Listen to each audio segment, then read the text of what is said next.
Hey Film Buffs, welcome back to Film Feature 43. Today we're going to do another 43 Facts video, and if I get it out before Christmas, this will be that happiest Christmas since Bing Crosby tap danced with Danny Kaye. But if I miss the December 25th deadline, this video will just have to be the gift that keeps on giving the whole year. We're clearly talking about the holiday classic Christmas Vacation, which came out in 1989. So without further ado, let's get into talking about the facts. The movie National Lampoon's Christmas Vacation was based on a short story written by John Hughes called Christmas 59 that was released in National Lampoon's magazine in 1980. And if you look at the film reel that Clark pulls out in the attic, it is actually labeled Xmas 59, which is a reference to the movie's origin. John Hughes wrote the original two Vacation movies, but did not want to write a third one. He was begged by the studio to come back to write Christmas Vacation, and the only reason he really did it is because he had a good idea in the shoot with his short story. The reason he didn't want to write a third film is because he figured and thought that the movies were not focusing on the comedy or the writing anymore. They just became vehicles for Chevy Chase to make a movie. Christopher Columbus was slated to direct Christmas Vacation, but upon meeting Chevy Chase, he knew that himself and the actor were not going to work well together, so he quit. And as an apology, John Hughes actually gave him Home Alone to direct, which made about 6 times as much money as Christmas Vacation a year later on a fraction of Christmas Vacation's budget. Merry Christmas, you filthy animals.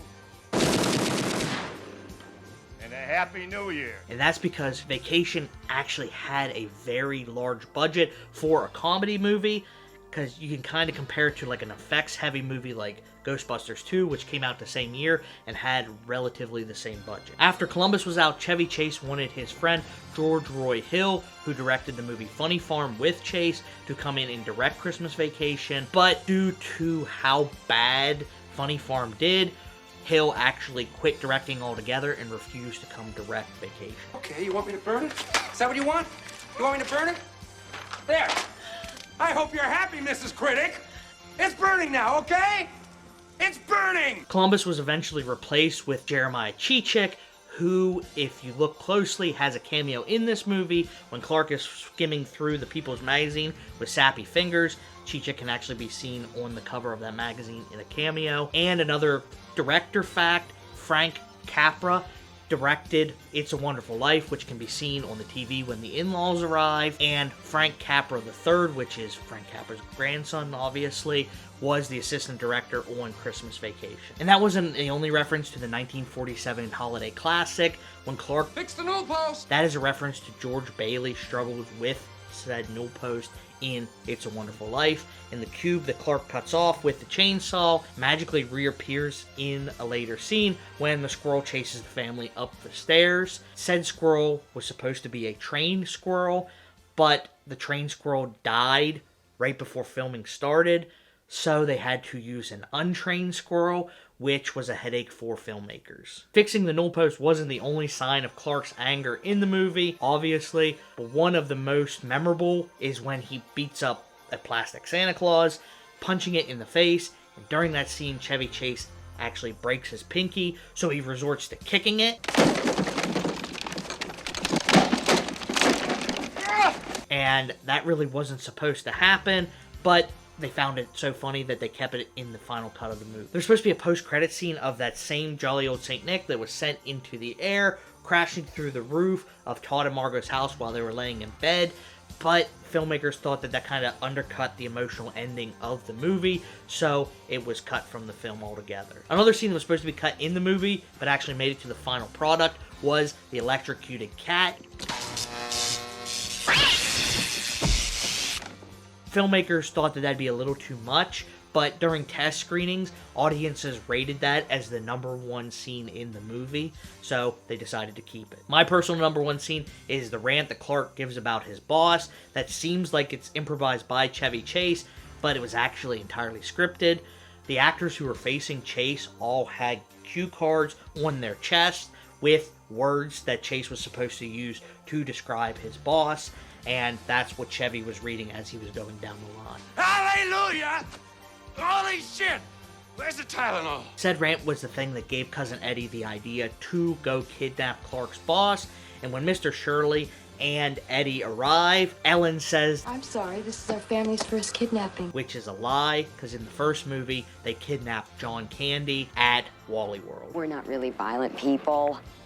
This is our first gun. And Mr. Shirley should have known that because his actor Brian Doyle Murray was actually in the first movie as well as this one. He plays Frank Shirley in this film, and then he played Camp Comfort's clerk in the original National Lampoon's Vacation film. And during the scene with Clark's boss, when the SWAT team breaks in, Beverly D'Angelo improvised putting her hand on Chevy Chase's crotch, which they only did during one take of the filming, which was the take they made to the final film.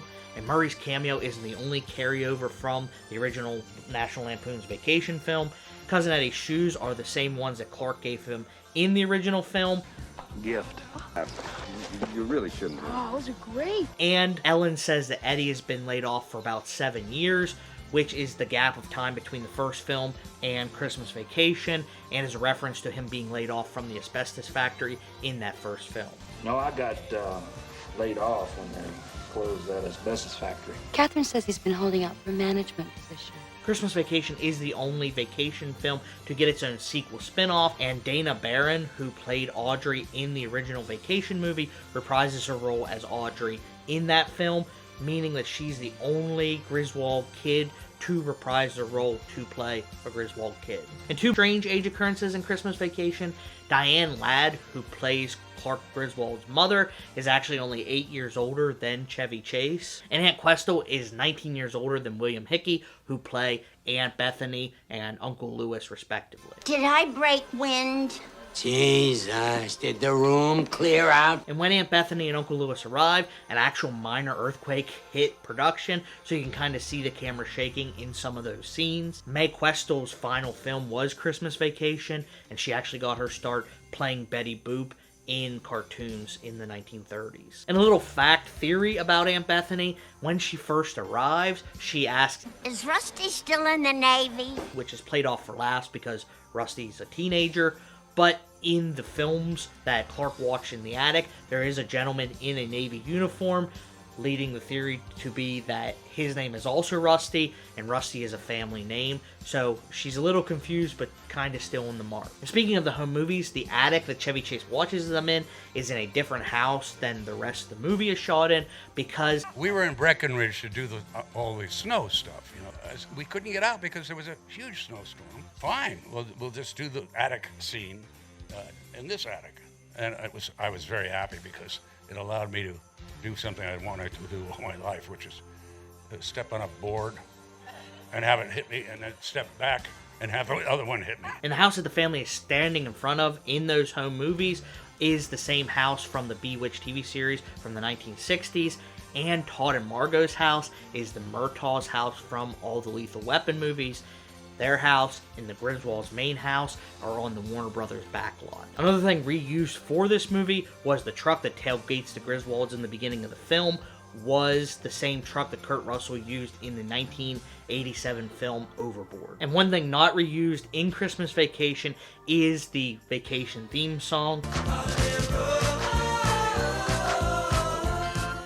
It is the only mainline vacation film not to use Holiday Road by Lindsey Buckingham. Buckingham was offered a chance to create a new song for Christmas Vacation, but he turned it down because he didn't want to be known as the soundtrack guy, which is the same excuse he used to not write the theme song for the movie Ghostbusters. And that kind of fits because this is the only vacation movie where the family actually doesn't go on a vacation, on a road trip. They stay at home. The only time we see them really traveling is when they're going to pick up their tree in the beginning of the movie. And a few facts to wrap up this video: Christmas Vacation was one of the only 2 Christmas movies to come out in 1989.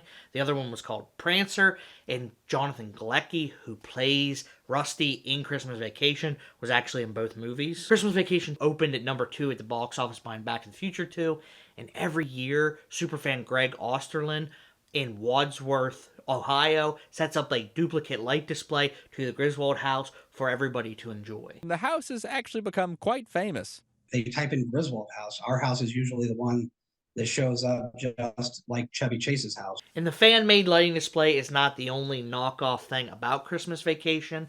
There was never officially a soundtrack released for the movie, but Over the years, thousands of CDs have been sold claiming to be a 10th anniversary soundtrack for the film that were given to Six Flags employees, but that was never officially actually done. And one last fact, have you ever noticed that even though this is a Christmas classic film, we never actually get to see Christmas morning in the movie? We end on Christmas Eve. So that's all the facts I have about National Lampoon's Christmas Vacation. If there's a movie you'd like me to see cover on this channel, let me know down below in the comments. And as always, thanks for watching, and I'll see you in the next one.